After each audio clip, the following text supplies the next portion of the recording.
What is good, everybody, and welcome back to the vlog. This week I thought I'd kind of go into the design process I took in order to design my new logo.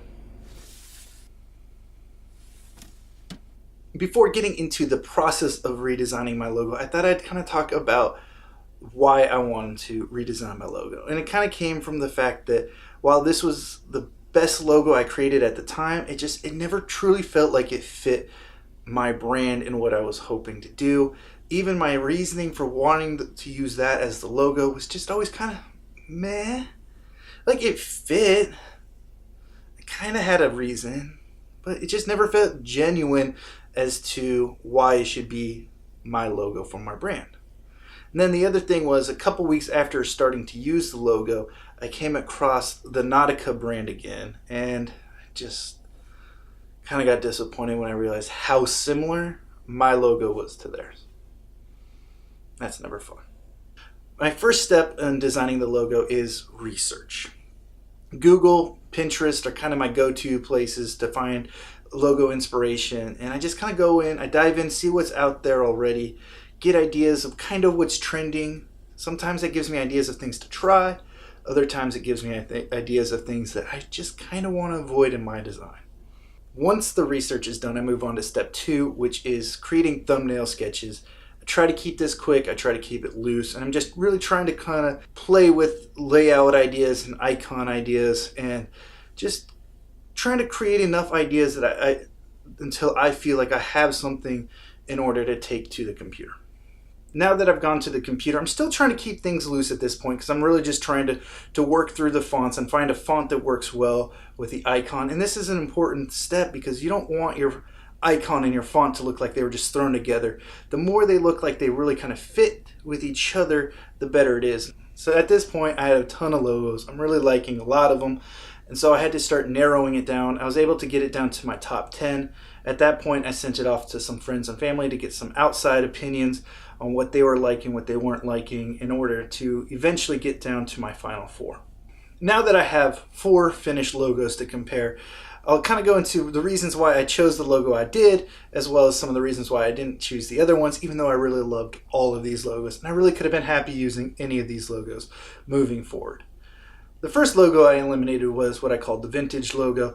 While I feel like I nailed the look I was going for, this vintage look, the outside of it was inspired by your hands going like this to create a frame to help you compose.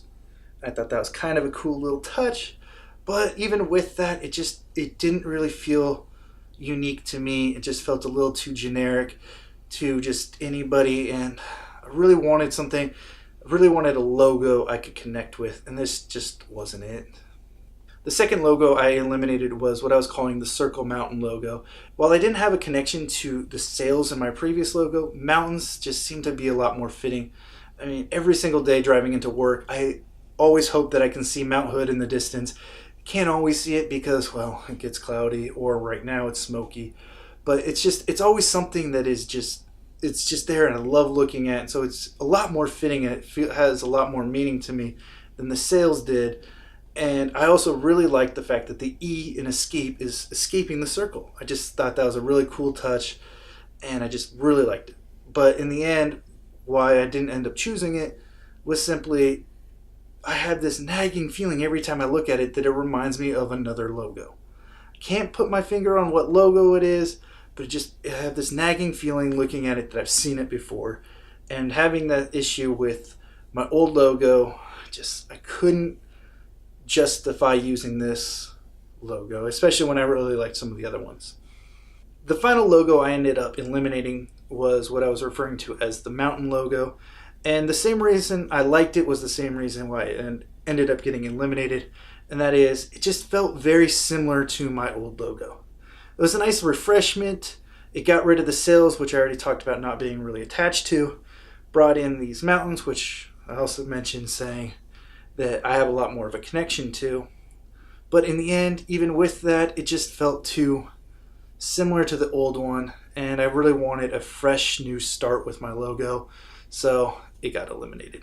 Now that all the other logos have been eliminated, I am left with what I would consider my favorite logo through the whole process, and that is the one I was referring to as the pencil logo. This one it just fit perfect. I mean, it's a pencil shaped, and I use a pencil for all my illustrations, at least to start off my illustrations.